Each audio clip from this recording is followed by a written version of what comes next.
Welcome to this tutorial. In complex MEP systems, connecting piping elements efficiently is crucial. The Connect Piping Connectors command simplifies this task by allowing users to move and rotate pipes or fittings to create accurate connections. First, choose a source element. This can be either a pipe or a pipe fitting. This element will serve as the anchor point for the connection. Next, select the element that you wish to move and connect to the source. This pipe or fitting will be adjusted to create a perfect connection with the selected source. You can also choose to move all connected elements along with the selected pipe or fitting. This ensures that the entire system adjusts smoothly for a consistent connection. Once everything is set, execute the command.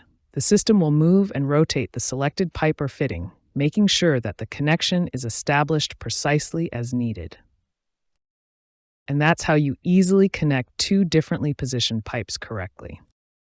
Thank you for watching, and happy designing with BIMLOGIQ.